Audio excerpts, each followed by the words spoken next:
Her world is a map etched into her mind. There is the crooked acacia tree that marks the best place to find ostrich eggs.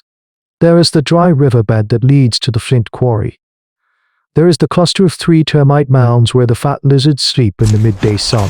Furinoro, a young hunter of the people, a Homo sapiens moving across the sun-drenched plains of a primordial Africa. The world is a known, intimate thing. It is a network of resources and dangers, a familiar tapestry woven from a lifetime of experience. Her cognitive map is her most essential tool, more vital than the fire-hardened spear in her hand. She is tracking a gazelle, a sleek, graceful creature with a slight limp, an easy kill, an easy return to the clan before the sun is high. The chase leads her farther than she expects, into a shallow basin of tall, yellow grass that obscures the familiar landmarks. She is not worried. The sun is her guide, and the lie of the land is a language she knows by heart. But then the world turns grey. A fog, born from the dampness of the low ground, rises with an unnatural speed. It is not the gentle morning mist she knows. It is a thick, disorienting blanket that swallows the sun, the sky, and the horizon in a matter of heartbeats. The gazelle is gone, its tracks dissolving into the damp earth. Elara stops. The silence is absolute, broken only by the sound of her own breathing and the frantic drumming of her heart. Every direction is the same. A wall of shifting, featureless grey. The temperature drops. The familiar warmth of the savannah is replaced by a clinging, cold dampness. Her internal map, the foundation of her confidence, of her very identity, dissolves. She is adrift in a grey, silent sea.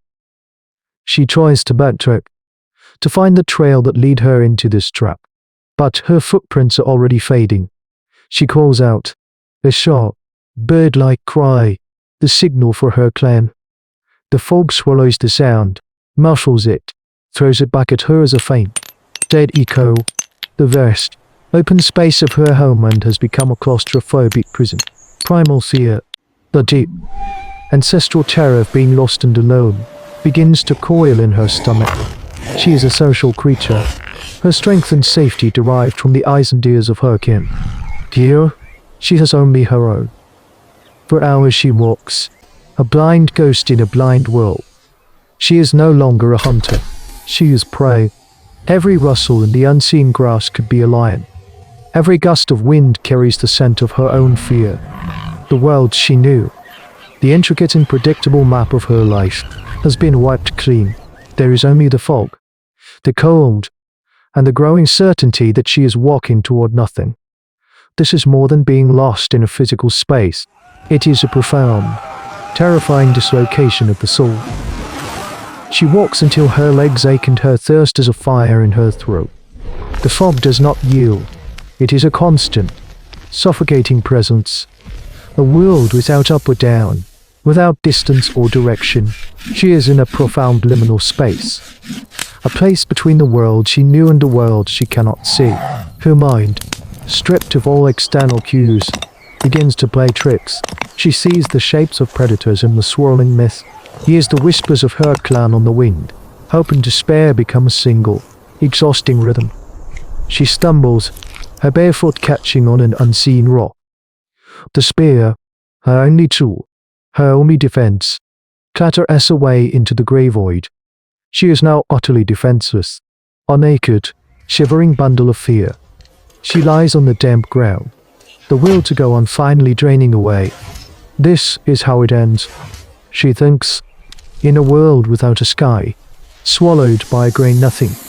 She closes her eyes, a strange sense of resignation washing over her. The struggle is over. She waits for the cold, or for the teeth of a predator. And then, something changes. A breath of wind, the first she has felt in hours, touches her cheek. It is a warm, dry wind, carrying a scent of dust and distant heat.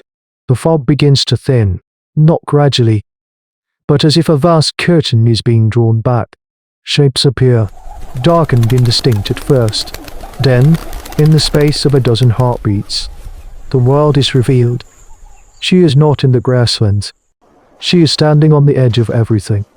Before her lies a canyon, a wound in the earth so vast, so deep, that her mind refuses to comprehend it. The opposite rim is a jagged line on the far horizon. A day's walk, maybe more. The ground simply falls away into a silence and a depth she could not have imagined. The sun, now free of the fog, strikes the far wall, igniting it in shades of reddened orange and purple.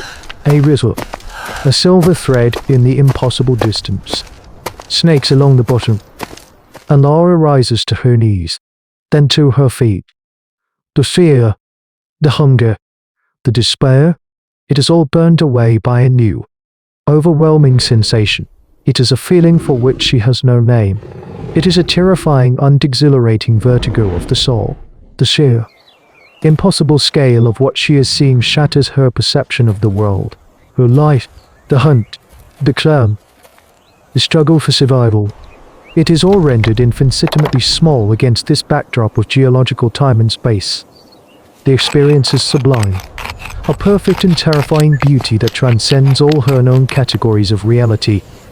She is a tiny, insignificant speck on the rim of a sleeping god. She does not feel fear of a predator, but a profound, bone-deep hope. It is a feeling that borders on religious reverence, a humility so absolute it feels like a form of grace. She has been lost, and in being lost, she has found something she never knew existed. The true, gargantuan scale of the world, and her own tiny, fleeting place within it. She stands on the precipice for a long time, the wind whipping her hair, the vastness of the canyon mirroring the new, vast space that has opened in her own mind. The experience has recalibrated her soul. The immediate anxieties of survival have been replaced by a quiet, profound sense of perspective. She is small, yes, but she is also a part of this. Her eyes, the first human eyes to ever witness this grandeur, are a part of the landscape now, just as the rocks in the river and the sky. The sun begins its descent, painting the canyon walls with even deeper colors. The beauty is so intense it is almost painful. The hard-won knowledge of her world, the language of tracks, the meaning of a bird's call, seems like a child's game in the face of the silent, geological truth. A new kind of thought begins to form. The first flicker of symbolic thought applied not to a tool or a hunt, but to the world itself. This place is not just a landmark. It is alive. The great chasm is a mouth. The river is its tongue. The wind rising from its depths is its breath. This is the seed of animism. The moment the natural world ceases to be a mere resource and becomes a living, breathing entity, a power to be respected and revered. She finds her spear, its familiar weight is small, comforting anchor in this new, overwhelming reality. She is still a hunter. She is still a member of a clan. She still needs to find her way home. But now, she has a landmark. The featureless world has been given a great, unmissable scar. The canyon that shattered her cognitive map has now become its new, undeniable center. She turns her back to the setting sun and aligns the great chasm to her right. She knows, with an instinct born of this new reverence, that this path will lead her back toward the familiar grasslands. She walks through the twilight, and as the first stars appear in the darkening sky, she sees it not as a ceiling, but as a space as deep and as vast as the one she just left behind. Her journey home takes 2 days. She moves with a new purpose, a new quiet confidence. When she finally sees the familiar acacia tree, when she hears the voices of her kin, the relief is profound. But it is different. It is not the frantic joy of a lost thing returned, but the quiet satisfaction of a traveler who has completed a long and difficult journey. She does not have the words to describe what she has seen. Language is a tool for the known world. She can only point back toward the high plateau and make a gesture with her hands. A wide, sweeping motion that means vast or all-encompassing. She can only try to paint the colors of the canyon on a piece of hide with ochre and charcoal. Her clan sees the awe in her eyes, the change in her bearing. They do not understand the experience, but they understand that she has been touched by something powerful. She has brought back more than just herself. She has brought back a story, a feeling, a new and humbling sense of the world's true size. Elara's accidental discovery was more than just a feat of navigation. It was a pivotal moment in the evolution of the human mind.